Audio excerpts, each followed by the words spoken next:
ఇవాళ కాళేశ్వరంపై justice PC Ghosh commission నివేదిక ఇవ్వనుంది. BRK భవన్లో ఇరిగేషన్ చీఫ్ సెక్రటరీకి సీల్డ్ కవర్లో నివేదిక అందించనున్నారు పీసీ ఘోష్. ఇక 15 నెలల పాటు కాళేశ్వరంపై సుదీర్ఘంగా విచారణ చేసిన పీసీ ఘోష్ ఇవాల్టితో న్యాయ విచారణ ముగియనుంది. రేపు కోల్కతా వెళ్లనున్నారు జస్టిస్ పీసీ ఘోష్. నివేదికలో ఏముంటుంది, కాళేశ్వరంలో ఎవరిని బాధ్యులుగా చేయబోతుందన్న అంశంపై ఆసక్తి నెలకొంది. రైట్, ఇక ఇదే అంశంపై మరింత సమాచారం శ్రీశైలం అందిస్తారు. శ్రీశైలం, చెప్పండి, కాళేశ్వరంపై జస్టిస్ పీసీ ఘోష్ కమిషన్ నివేదికపై అప్డేట్స్ ఏంటి?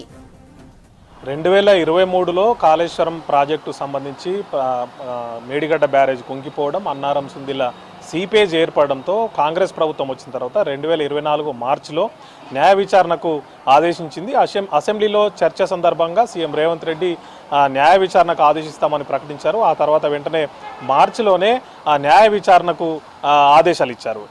సుప్రీంకోర్టు మాజీ న్యాయమూర్తి, ఉమ్మడి రాష్ట్రంలో చీఫ్ జస్టిస్గా పనిచేసినటువంటి పీసీ ఘోష్ను ఈ కమిషన్ చైర్మన్గా ఏర్పాటు చేశారు. బీఆర్కే భవన్లో న్యాయ విచారణ కొనసాగింది. దాదాపు 15 నెలల పాటు ఈ న్యాయ విచారణ సాగింది. మొత్తం 119 మందిని విచారించారు.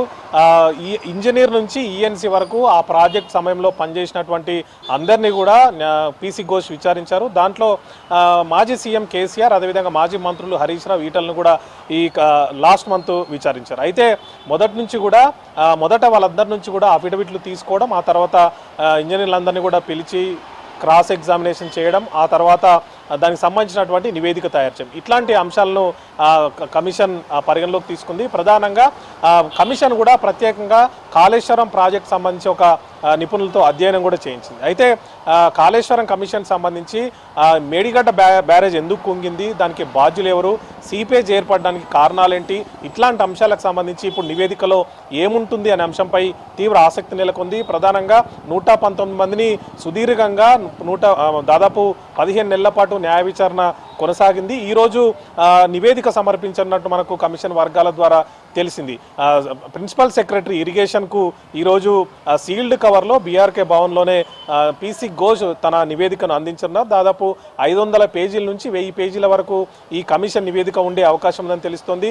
దీంట్లో విజిలెన్స్కు సంబంధించినటువంటి అంశాలను, అదేవిధంగా ఎన్డీఎస్ఏ ప్రతిపాదించినటువంటి అంశాలతో పాటు కాగ్ నివేదికల్లోని అంశాలను కూడా ఆయన పరిగణలోకి తీసుకున్నట్టు తెలుస్తుంది. కోల్కతాలోనే అంటే విచారణ సందర్భంగా కూడా బీఆర్కే భవన్లో క్రాస్ ఎగ్జామినేషన్ లేదంటే వాంగ్మూలాలు తీసుకోవడం, ఇట్లాంటి అంశాలకు పూర్తయిన తర్వాత గత మంత్ మొదటి వారంలో హైదరాబాద్కు వచ్చినటువంటి పీసీ ఘోష్ ఆ తర్వాత దాదాపు 20 రోజుల పాటు కోల్కతాలో ఉన్నారు.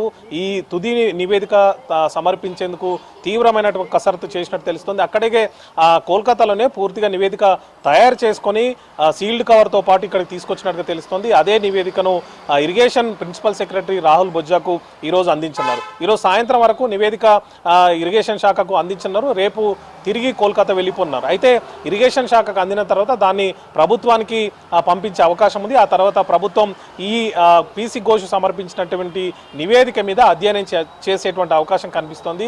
అయితే మొదటి నుంచి కూడా కాగ్ నివేదిక, అదేవిధంగా విజిలెన్స్, ఎన్డీఎస్ఏ రిపోర్ట్ వచ్చినప్పటికీ కూడా ప్రభుత్వం న్యాయ విచారణకు ఆదేశించడంతో ఆ రిపోర్ట్ వచ్చిన తర్వాత ఎవరైతే బాధ్యులు ఉన్నారో వాళ్ళ మీద చర్యలు తీసుకుంటామని ప్రభుత్వం మొదటి నుంచి చెప్తూ వచ్చిన నేపథ్యంలో ఈరోజు కమిషన్లో ఎవరిని బాధ్యులుగా చేస్తారు, మేడిగడ్డ కుంగిపోవడానికి కానీ లేదంటే అన్నారం సుందిల్లో సీపేజ్ ఏర్పడడానికి కానీ, అదేవిధంగా కాళేశ్వరం కమిషన్లో అవకతవకలు జరిగాయని చెప్పి ప్రభుత్వం చెప్తున్న నేపథ్యంలో ఎవరెవరి పేరు పీసీ ఘోష్ కమిషన్ అందులో మెన్షన్ చేస్తుంది, ఎవరిని బాధ్యులుగా చేస్తుంది, ఎవరి మీద ఎట్లాంటి చర్యలు తీసుకోవాలని చెప్తున్న అంశాలకు సంబంధించి కొంత ఆసక్తి అయితే నెలకొంది. ఈ రోజు కమిషన్ నివేదిక ఇవ్వని నేపథ్యంలో దీని మీదనే పూర్తిగా చర్చ అయితే జరుగుతోంది. చూడాలి ఎట్లాంటి నివేదికలో ఎట్లాంటి అంశాలు పొందుపరుస్తారనేది.